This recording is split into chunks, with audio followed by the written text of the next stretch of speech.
Bonsoir chers téléspectateurs de DEM-TV.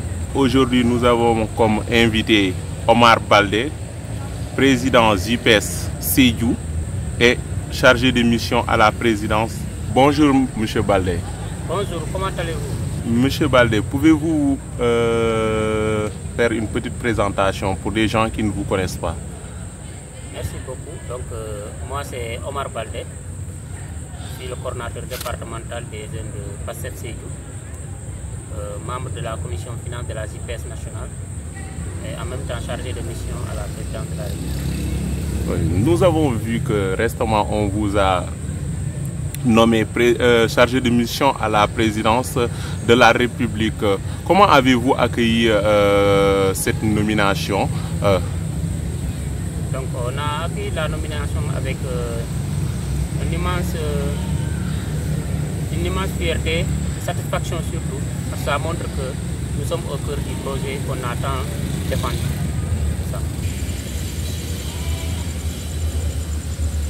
C'est quoi la mission qu'on vous a confiée? Pour certains, il s'agit juste d'une nomination politique pour vous récompenser. Est-il vrai? Bon, pourquoi on nous a nommé? Bon, je pense que je ne suis pas du même avis parce que moi je pense que le président de la République a compris que le développement de ce pays ne se fera pas à l'absence de sa jeunesse.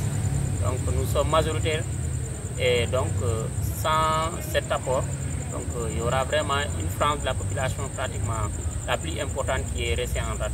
Donc c'est ce qui a poussé vraiment de nous faire confiance. Et pratiquement, nous sommes un peu partout sur le terrain. Nous avons occupé pratiquement le cœur du projet. Nous connaissons nos zones, nos réalités, pour laquelle tout naturellement il a fait confiance en nous. Et on voit que dans la région de Sédhiou, vous êtes en train de gagner du terrain.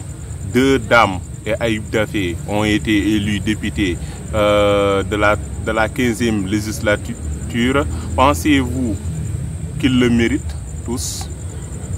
Bien évidemment. Effectivement, parce que nous, en 2022, on n'avait que Aïb à l'Assemblée nationale. Mais aujourd'hui, il y a deux dames, comme vous l'avez dit, qui sont venues lui renforcer. C'est un mérite parce que si vous voyez le profil des dames, leur parcours, donc vous allez savoir qu'elles ont amplement mérité ces postes-là. Parce que, parlant d'abord de Mme Colli, c'est la coordonnatrice départementale des femmes de PASTEF. Elle a installé partout des bureaux dans chaque commune des femmes. Elle ne s'est pas arrêtée là, elle les a formées sur la transformation des fruits et légumes et même la transformation pour avoir des détergents, des eaux de javel et consorts. Donc c'est une femme qui est sur le terrain et qui accompagne les femmes. Mais pensez-vous qu'ils seront à la hauteur à l'Assemblée nationale pour défendre nos intérêts locaux? Effectivement, parce que si je vous dis tout ça, là, déjà elle est dans le poste de député, elle a trouvé sur le terrain. Elle était en train de se battre pour la revalorisation des femmes, pour les permettre de vraiment dépendre de personnes pour aller d'elles-mêmes. Et autre chose, l'autre c'est Mme Choban, Boulimata Bayo, qui est dans le social. Depuis des années, elle œuvre dans ça, elle finance et donne les hôpitaux des médicaments, on l'a vu ici, et elle forme des GIE, accompagne la structuration et le financement des femmes dans tout le PACAO. Donc je pense que si elles sont à l'Assemblée, c'est amplement mérité et c'est un salut pour eux.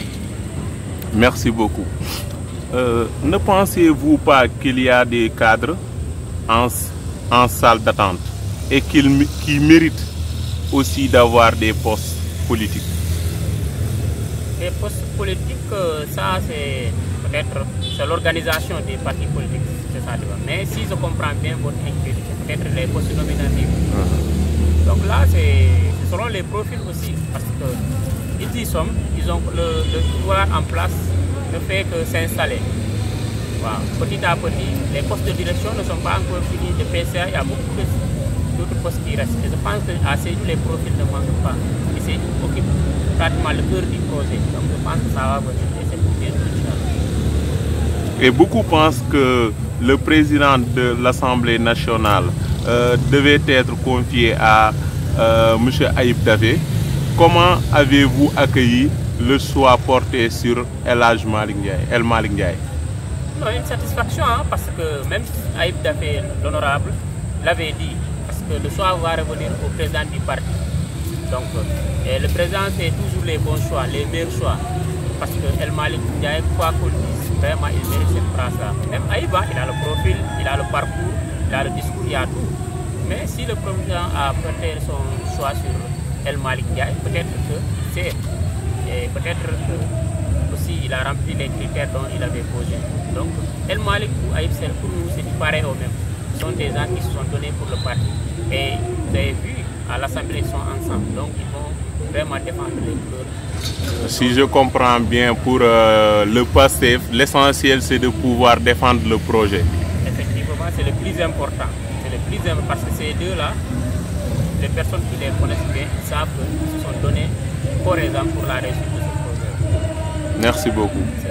Mais on constate que Sédhiou n'a pas encore de programme sérieux, concret, avec le nouveau régime. Pensez-vous que Diomaye et Sonko pourront faire mieux que Macky Sall à Sédhiou? Effectivement.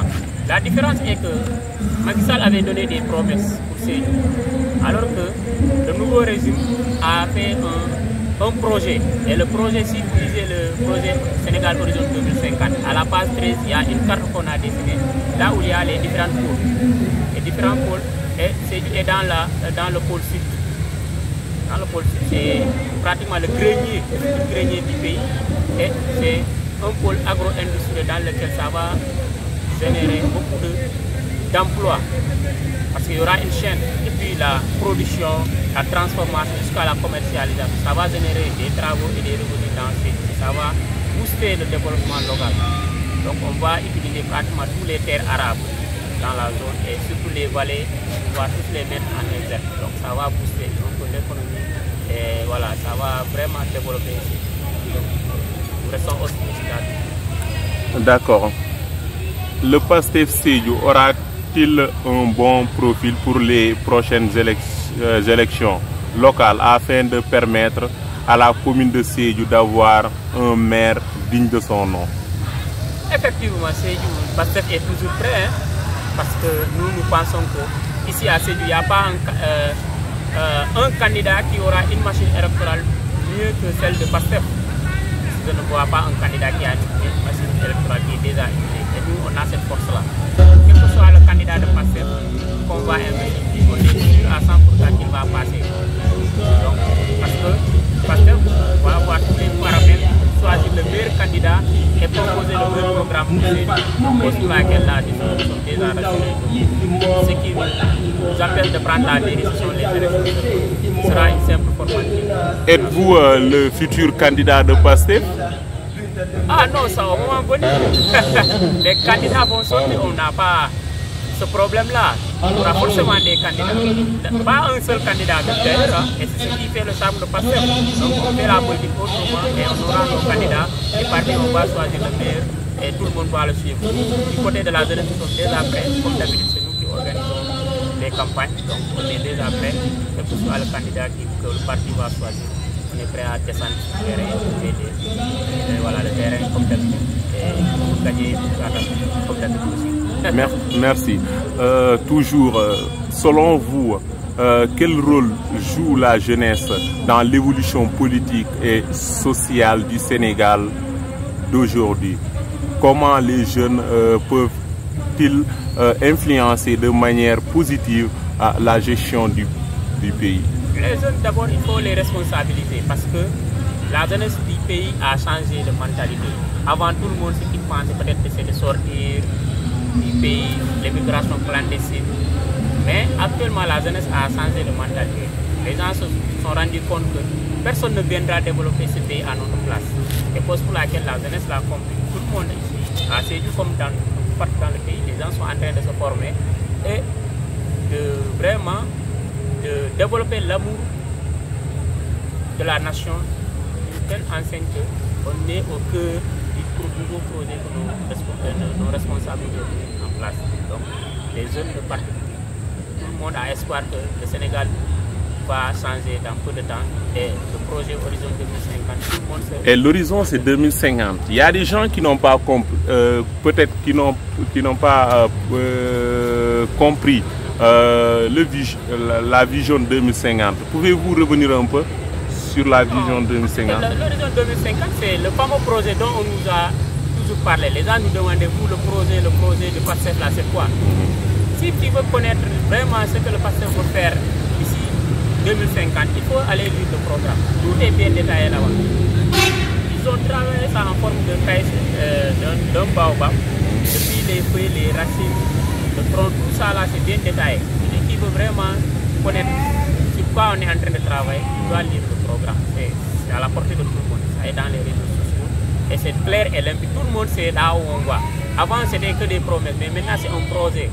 Tout le monde dans ta chambre, il peut lire, il peut savoir exactement où est-ce qu'on veut amener le Sénégal d'ici 2050. Cela veut dire qu'on est maintenant dans le concret. Voilà, c'est effectivement ça, le pragmatisme et le concret. D'accord. Une autre question. Quelles sont vos priorités en tant que président des jeunes de PASTEF pour l'amélioration des conditions de vie des jeunes au Sénégal? Cela veut dire sur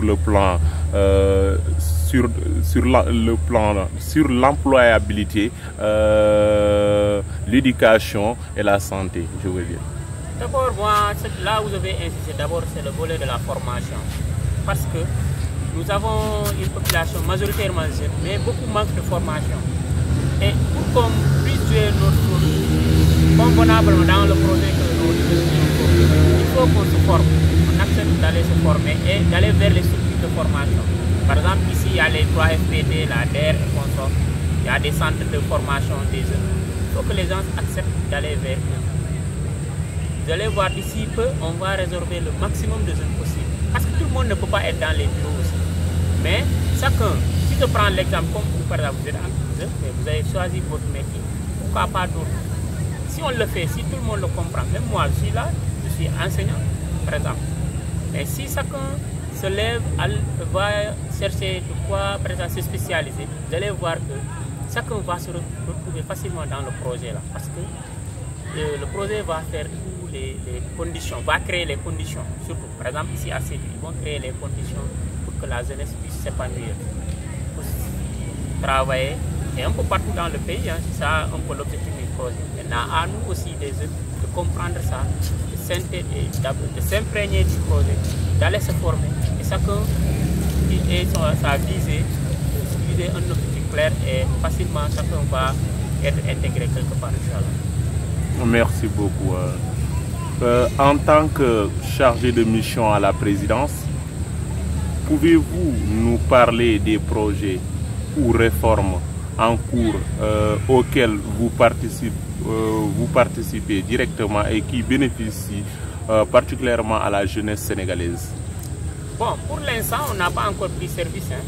Suite à notre nomination, on patiente d'abord, on n'a pas encore pris service. Mais je sais que les tâches qu'on va nous allouer, en collaboration avec le cabinet présidentiel, ce seront des tâches qui vont dans le développement du pays. Parce que ça, c'est la ligne que le gouvernement a donnée et nous, on est obligés de suivre la même pour le bonheur des populations. Merci beaucoup. Certaines critiques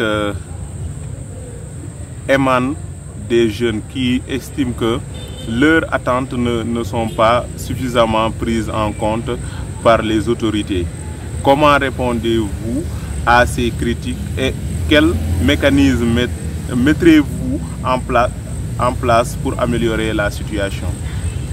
Bon, ce que je peux leur demander, c'est d'être patient.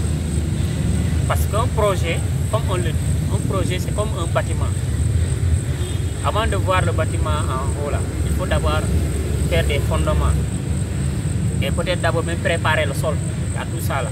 Donc ça ne peut pas être du jour au lendemain. Il faut qu'il soit patient et ne pas attendre surtout l'État. Les gens doivent bouger. Et peut-être ce que l'État va faire pour nous, ça sera une surprise. Ça aussi, parce que si on croise les bras en train d'attendre, on ne sera jamais satisfait. Ça aussi. Mais sais que avec la nouvelle façon de faire des nouveaux autorités, des nouvelles autorités qui sont là, le changement voilà, il est presque, on y est presque parce que les bases sont déjà lancées. Ouais. Maintenant, ce qui reste est que soyons optimistes et vraiment levons-nous, nous la jeunesse, on doit être au cœur de ce projet-là. En quoi faisant? C'est en s'intégrant, en s'imprégnant vraiment des directives qu'on donne au niveau national et qu'on aille vraiment aller se former sur comme de vous. C'est la formation. Pour qu'on te responsabilise, il faut que tu maîtrises un peu ce domaine. C'est ça. Avez-vous un message pour la population sédioise? Le message d'abord, c'est un message de satisfaction. Parce que nous, depuis 2022, Sédhiou a choisi le changement. C'est une première que Sédhiou bascule dans l'opposition. Mais ça montre que l'état d'esprit ici, les gens ont compris vraiment les enjeux. Donc c'est une satisfaction pour nous. On ne les remerciera jamais assez. C'est de leur demander de vraiment de se lever parce qu'on ne peut pas élire un président, un premier ministre et croiser les bras. Donc on doit être des acteurs principaux dans ce projet-là. Des acteurs qui vont vraiment changer le visage de Sédhiou. Parce que Sédhiou, comme vous l'avez dit, c'est l'une des régions les plus reculées. Sédhiou manque de tout. Mais pour que Sédhiou puisse changer, il faut que les fils de Sédhiou sachent que nous devons être devant et accompagner nos dirigeants pour vraiment changer le visage et que Sédhiou soit plus rayonnant. Lors des élections aussi, nous avons constaté un vague de changement et de transhumance, si je peux le dire ainsi. Comment l'appréciez-vous? Bon, moi j'apprécie ça d'une bonne chose parce que la transhumance bon, moi je ne peux pas l'appeler surtout bonne transhumance parce que avant on transhumait parce que il y a quelque chose, un compromis qui est là, qui vient me soutenir, je te donne ça. Alors que nous, il n'y a plus ça. Les gens viennent sans condition.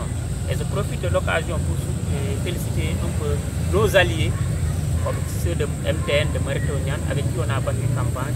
Des gens comme, par exemple, le président Moulay Touré, qui sont venus sans condition. Hein, les docteurs Ousmane Biram Sané, il y en a beaucoup qui sont venus sans condition, qui se sont donnés, ils ont battu campagne. Ils ont mis leurs forces, leurs moyens, voilà. Donc on a gagné ensemble et sans condition. Là, je ne pense pas que c'est pratiquement une transhumance. Ils ont vu que c'est le meilleur projet, le meilleur programme pour le Sénégal et pour Sédhiou. Et donc ils sont venus nous soutenir. Voilà, et donc c'est ça un peu. Mais avant, ce qu'on voyait, c'est par exemple, c'était des compromis, le partage de gâteaux, le fait de soutenir, maintenant tu vas en un tel poste. Il n'y a pas ça ici. Tous ceux qui nous ont soutenus, il y a beaucoup de maires qui nous ont soutenus.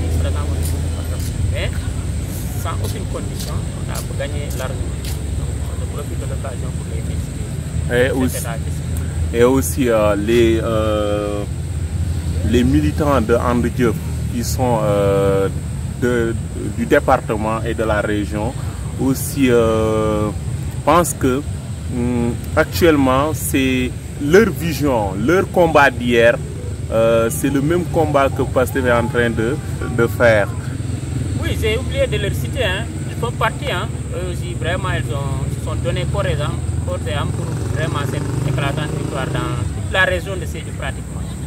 Bon, il n'y a pas de problème. Le patriotisme, ça a toujours été là. Il y avait toujours des patriotes. Depuis le temps des Moumoubida, hein, au Sénégal, il y avait toujours des patriotes. Mais avec Pastef, c'est devenu ça, c'était parti à un autre niveau. And Jëf, si, ils ont combattu ici. Ils étaient dans l'opposition, ils ont incarné beaucoup de valeurs que nous partageons. Mais avec Pastef, il y a eu une différence. Parce qu'il y a une nouvelle génération, il y a une nouvelle manière de faire. Et il y a eu un nouveau leader vraiment qui a pu incarner tout ça. En l'occurrence, le président Ousmane Sonko. Parce que le Sénégal, depuis vraiment nos indépendances, je n'ai pas vu encore un homme politique qui a eu cette carrière-là, qui a pu vraiment réaliser ce qu'il a pu faire en si peu de temps. Donc on partage les mêmes idées pour laquelle on est parti ensemble aux élections passées ici.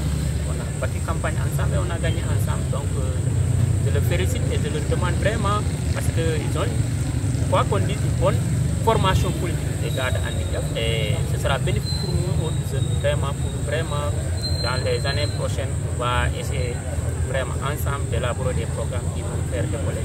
Avez-vous une vision d'un Soré, une école appelée école du parti comme Andedieu?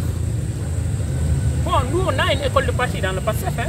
Je profite de l'occasion pour féliciter notre frère Cheikh Tidiane Cissé qui est chargé au niveau départemental de l'école du parti. Il y en a dans le PASTEF. Peut-être que c'est un peu différent de la manière dont Andedieu le faisait. Mais nous on l'a.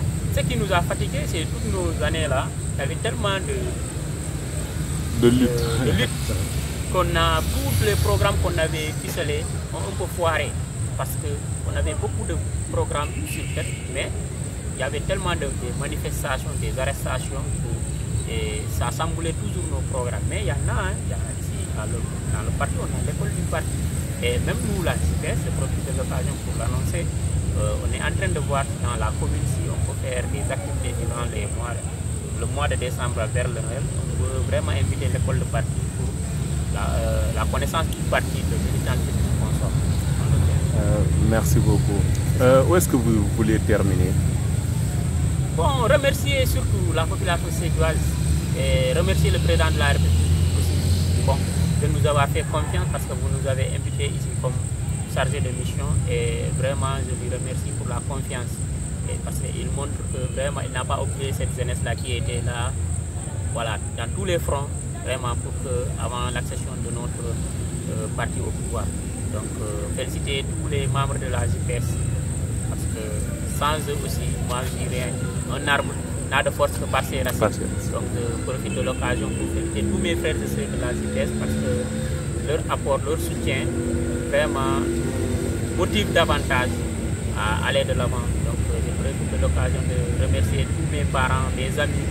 C'est pas facile parce que avec de nouvelles responsabilités, Omar était plus disponible avant.